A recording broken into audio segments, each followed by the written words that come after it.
And I wonder whether there might be another way to look at it.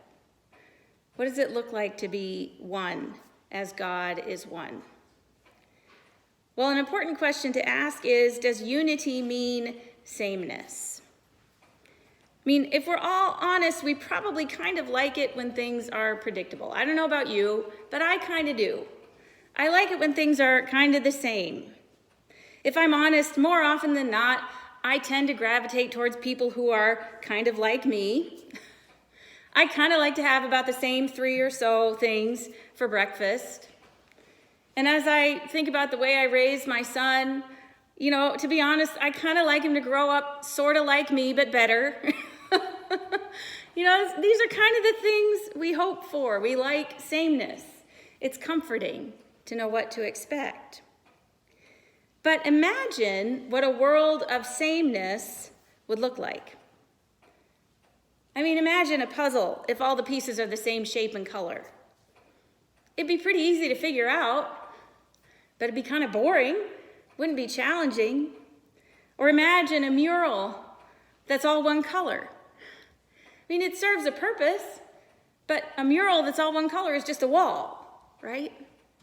There isn't that difference. Or imagine a piece of music that is only one note. See, difference can be a good thing. Sameness can be kind of boring sometimes. So I wanted to tell a story just to illustrate a little bit what I'm thinking about how this might be a little bit different than we might expect. So yesterday, Lucas and I were hanging out. He was listening to music. And he decided he wanted to play a song, and it comes from a favorite movie of his. He said, I want to learn how to play that on the piano. So through the magic of internet, I looked it up. I was able to find the music, purchase a copy, and print it out. And so there he was, sitting at the piano, playing his song, and he was doing just fine. But I thought, it'd be kind of fun if we could play it together. And so I said, Lucas, what if we play this as a duet? He said, all right, Mom, that'd be fun. So we each practiced our different parts, and then we came together, and we had a great time, playing the same song, weaving together all the different notes to the same music, and we even improvised a little bit. And even though we were different people, playing different notes, we were unified in our common purpose, which was to play the same song. So what if we sat down and tried to play two different songs at the same time? How do you think that would have gone? Not real well, right? But we were unified. It worked because we were playing the same song. So here's what I think about unity. I think unity is not about sameness, but it's about common purpose. See, difference is not a problem. We look at all these different denominations and we can sometimes wring our hands and wonder what's come of the church. But I don't think difference is a problem. See, God made the world with endless variety and color. God made us different by design. If you think about the creation story, God made the world in all of its diversity. And then at the end of that work, before sin ever entered the picture, God called it what? Good. God said it's good. Difference is not a problem. Not a problem to be different.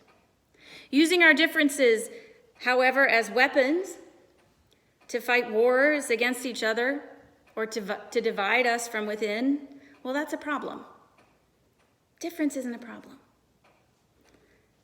See, that's what Paul was arguing so passionately against, not difference. He wasn't arguing against difference.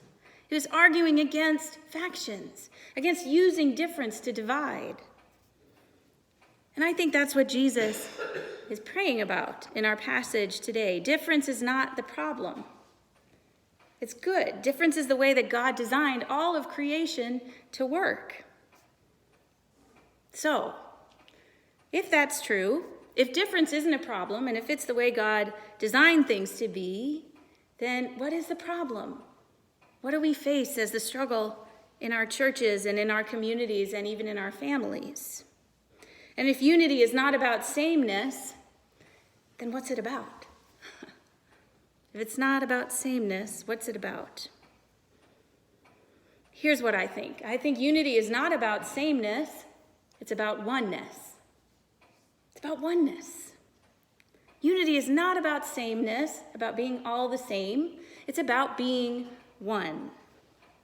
I want to read again Jesus' words from our passage, verses 20 to 21. He says, "My prayer is not for them alone. I pray also for those who will believe in me through their message, that all of them may be one, Father, just as you are in me and I am in you. That all of them may be one. May they also be in us, so that the world may believe that you have sent me." So not the same, but one. That's the prayer that Jesus has. Well, I'd like to return to our duet on the piano with me and Lucas. Lucas and I are very different people already. We have our own likes and dislikes and our own preferences. We're different ages and different genders.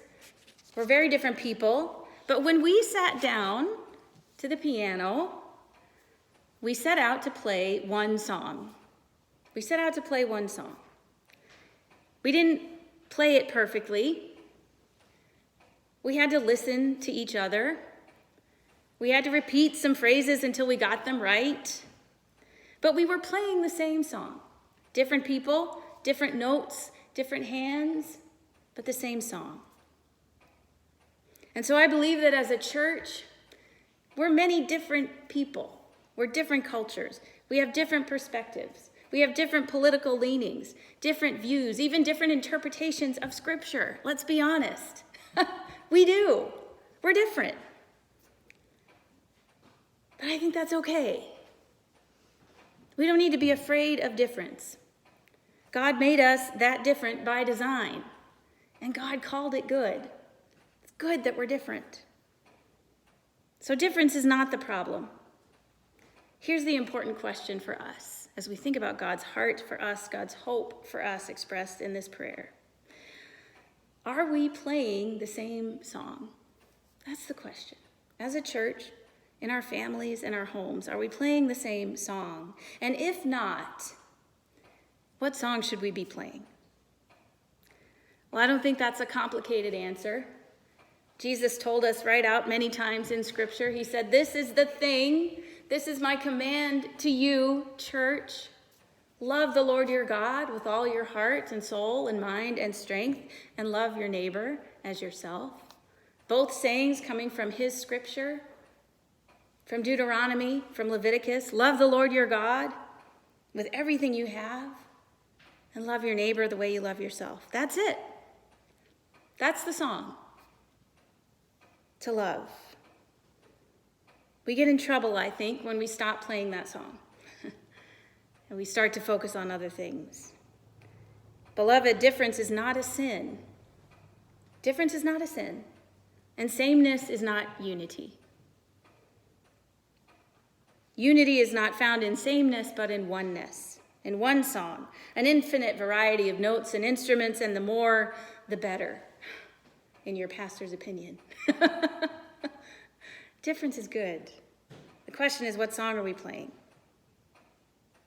Would you pray with me?